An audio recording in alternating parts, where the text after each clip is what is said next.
हम लोग जब जाति व्यवस्था की बात करते हैं तो उसके धार्मिक आधार की बात करते हैं, और उस धार्मिक आधार को छेड़ने का काम अगर नहीं किया जाएगा तब तक ये जो जाति व्यवस्था है ये लगातार चलती रहेगी और इसका खात्मा नहीं हो सकता।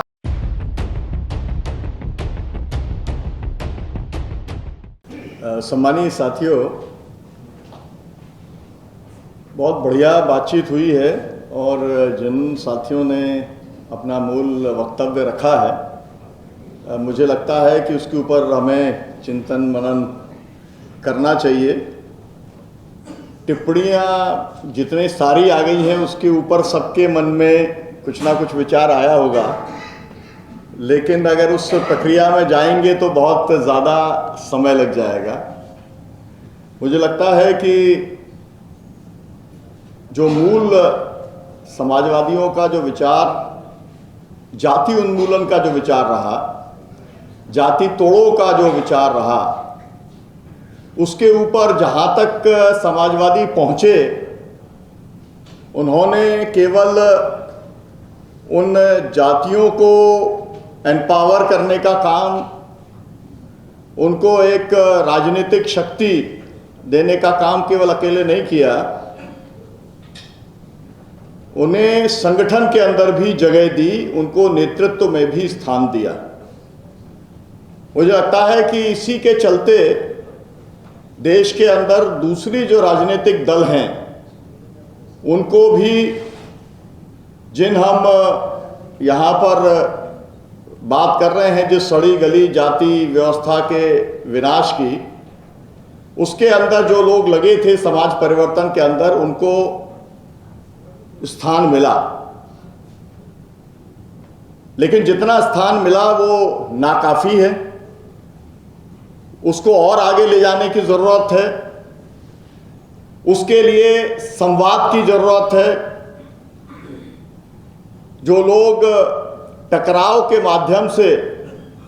जिन्हें लगता है कि हम जितना ज़्यादा, जैसे कुछ लोग जो धार्मिक ध्रुवीकरण की राजनीति करते हैं हर जगह पर, ऐसे ही कुछ राजनीति जाति ध्रुवीकरण के नाम पर भी देश के अंदर कुछ लोगों के द्वारा चलाई जाती है। मुझे लगता है कि दोनों ही तरीके के जो ध्रुवीकरण हैं वो समाज के लिए नुकसानदायक हैं। बेहतर तरीका जो है वो संवाद का तरीका है। यहाँ पर जो अनुभव हमारे साथ में भंवर जी ने जो साझा करने का काम किया, मुझे लगता है, और जो सुझाव आए हैं उन सुझावों के ऊपर हमें काम करने की ज़रूरत है। और उसके लिए ये एक शुरुआत, और मैं इसके लिए विशेष तौर पर मधु लिमय जी को लेकर के, जब भी बात होती तो समाजवादी विचार को लेकर के बात हो सकती थी। समाजवादी विचार आज किस स्थिति में है, या आज कॉरपोरेट जिस तरीके से हावी है उसमें समाजवादी विकल्प क्या है। आज तो अंतर्राष्ट्रीय मजदूर दिवस भी है। हम उन सब बातों के ऊपर बात कर सकते थे, लेकिन उसको छोड़ करके ये जो आज विषय चुना गया, मुझे लगता है कि इससे जो आयोजक साथी हैं उनकी जो प्राथमिकता है कि समाज के अंदर जो परिवर्तन की धारा है, विशेष तौर पर सामाजिक परिवर्तन की, उसको कैसे और तेज करने का काम किया जाए, और वो संवाद के माध्यम से किया जाए। और इस तरीके के संवाद जो हम लोगों ने यहाँ से शुरू किए हैं, वो संवाद पूरे देश के अंदर हों, अलग अलग इलाकों के अंदर हों। लेकिन मैं जो साथी यहाँ पर हैं उनसे कुछ जो सवाल मेरे मन में हर समय रहते हैं वो ज़रूर करना चाहता हूँ। आज नहीं तो कभी ना कभी उस संवाद में आएगा कि हम लोग जो इस समय राजकाज चला रहे हैं उसे मनुवादी सरकार बोलते हैं, वो मनुवादी लोग हैं। लेकिन जो लोग सामाजिक न्याय की अलग अलग पार्टियों के अंदर जो नेता बने हुए हैं, उसमें से बहुत सारे लोग उन मनुवादियों के साथ में खड़े हुए हैं, उनकी पालकी ढोने का काम कर रहे हैं। ये एक ऐसा सवाल है और ये एक बड़ी चीज़ ये है मुझको याद आता है, और वो थोड़ी सी कड़वी बात है। मैं डॉक्टर जी पारिक जी का वहाँ पर जन्मदिन का कार्यक्रम था और शरद यादव जी को बुलाया। उन्होंने सोशलिस्ट मूवमेंट के बारे में कहा कि देखिए, जो भी लीडरशिप थी, अपर कास्ट लीडरशिप थी, बहुत शानदार लीडरशिप थी, उनसे बेहतर इंसान होना और नेतृत्व करता होना, उन्होंने एक एक नेता के बारे में बोला, कहा लेकिन यहां पर कुछ खड़ा नहीं हो पाया। मेरा कहना आपसे यह है कि महाराष्ट्र में सबसे बड़ी जो सोशल जस्टिस के मूवमेंट की धारा रही,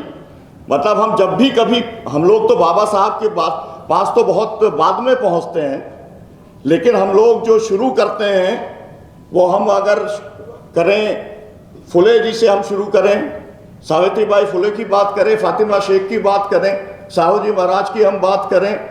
हम जो भी, और फिर बाबा साहब तक हम लोग पहुंचे, तो सबसे ज्यादा जिन लोगों ने एक तरीके से मूवमेंट को खड़ा किया और जो चला, जिसकी पकड़ भी समाज के अंदर बनी, वो महाराष्ट्र था।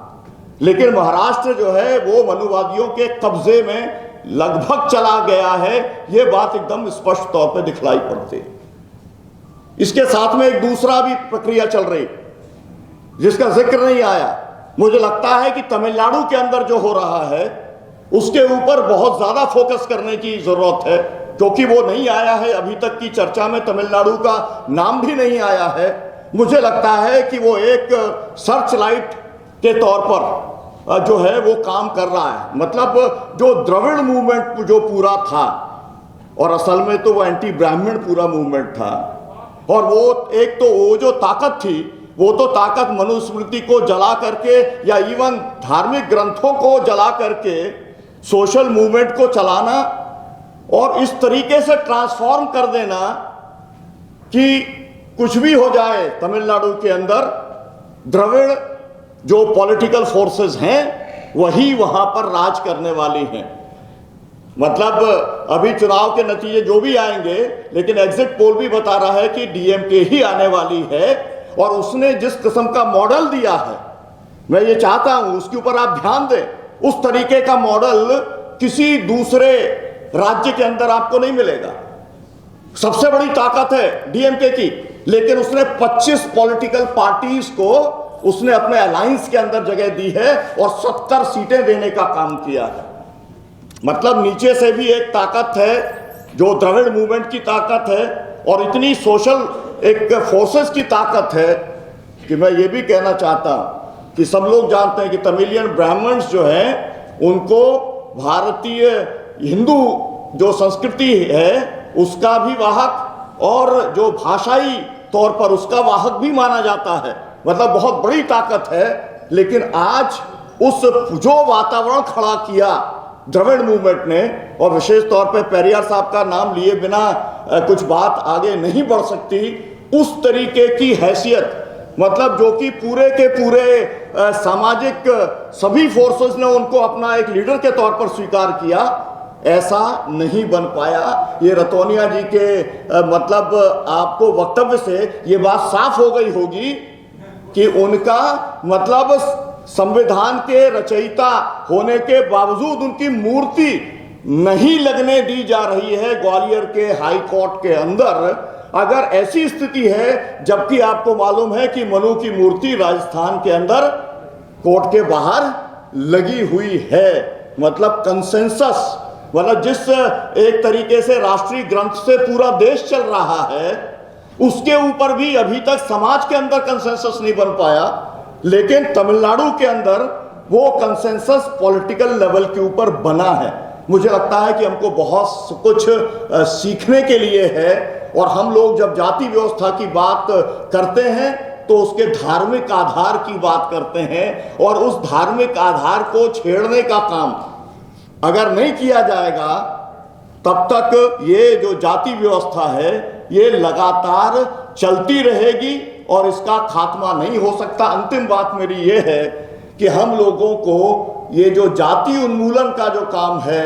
मैं अभी पूछ रहा था पंडित जी से कि इसका एक बात आप बताइए क्या हो सकता है, तो उन्होंने कहा एक बात, अंतरजातीय विवाह के अलावा मुझको कुछ और समझ में नहीं आता है। ये 100 साल के एक व्यक्ति का जो जीवन भर जिन्होंने इस जाति विनाश वाले विचार के साथ में ही काम किया है और आज भी वो इस नतीजे के ऊपर अगर वो पहुंचे हैं, तो मुझे लगता है कि हमको आने वाले जो कार्यक्रम हैं वो जाति तोड़ो और इस सड़ी गली जाति व्यवस्था को कैसे समाप्त करो, इसके ऊपर फोकस करना चाहिए और उसके कॉन्क्रीट प्रोग्राम बनाने का काम हम लोगों को करना चाहिए। बहुत शुक्रिया समय देने के लिए। पानी विजय प्रताप।